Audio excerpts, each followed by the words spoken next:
Big Boss season 9 நிகழ்ச்சியில இந்த வாரம் டபுள் எலிமினேஷன்ல லாஸ்டா எலிமினேட் ஆன நடிகர் பிரவீன் அவர்கள் ரொம்பவே கோவமாவும் எமோஷனலாவும் சில விஷயங்களை ஃபர்ஸ்ட் டைம் சொல்லிருக்காரு.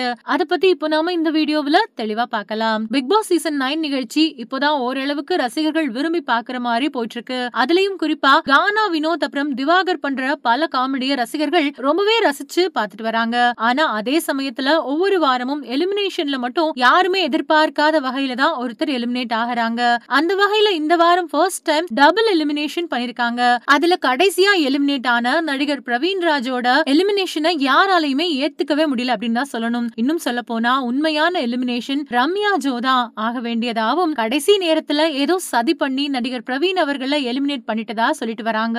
மேலும் இதனால பல ரசிகர்கள் ரொம்பவே கோபமா இது ரொம்ப அன்பேரான ஒரு எலிமினேஷன் அப்படின்ற மாதிரி சொல்லிட்டு வராங்க. இந்த நிலையில இப்போ இது பத்தி நடிகர் பிரவீன் ராஜ் அவர்கள் என்ன சொல்லிருக்காரு அப்படின்னா, பிக் பாஸ் சீசன் 9ல கிடைச்ச வாய்ப்பை வச்சு என்னோட வாழ்க்கையில அடுத்த கட்டத்துக்கு போற அளவுக்கு ஏதாவது பண்ணணும் அப்படின்னு நினைச்சேன். அதுக்கேத்த மாதிரி தான் இந்த வாரம் முழுக்க சில விஷயங்களை பண்ணேன். ஆனா இப்போ எலிமினேட் ஆயிட்டேன். உண்மையிலேயே ரொம்ப கஷ்டமா இருக்கு. மக்கள் எப்படி என்ன இந்த வாரம் எலிமினேட் ஆக வச்சாங்கன்னே தெரியல. ஏன்னா இப்போ நான் வெளியே வந்ததுக்கு அப்புறம் அவ்வளோ பேர் இது அன்பேரான ஒரு எலிமினேஷன் ரிசல்ட்டை கடைசி நேரத்துல மாத்திட்டாங்க அப்படி இப்படின்னு சொல்றாங்க.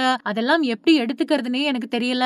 என்னை விட மோசமா பல கண்டஸ்டன்ட் வீட்டுக்குள்ள இருக்கிறாங்க. ஆனா நான் வெளியே இருக்கேன் அப்படின்றத என்னால நம்பவே முடியல. இவ்ளோ நாள் பண்ண சப்போர்ட்டுக்கும் இதுக்கப்புறம் நான் பண்ண போற ப்ராஜெக்ட்ஸுக்கும் தொடர்ந்து உங்களோட லவ் அண்ட் சப்போர்ட்டை கொடுத்துட்டே இருங்க அப்படின்னு ரொம்பவே உருக்கமா சொல்லி முடிச்சிருக்காரு. இந்த வீடியோ பார்த்துட்டு இருக்கிற நீங்க நடிகர் பிரவீன் ராஜ் சொல்லியிருக்கக்கூடிய இந்த விஷயத்தை பத்தி என்ன நினைக்கிறீங்க அப்படின்னு உங்களோட கருத்துக்களை கீழே இருக்கக்கூடிய கமெண்ட் செக்ஷன்ல ஷேர் பண்ணுங்க. மேலும் இது போன்ற பல முக்கியமான செய்திகளை தெரிஞ்சுக்க நம்ம சேனலை மறக்காம சப்ஸ்கிரைப் பண்ணுங்க.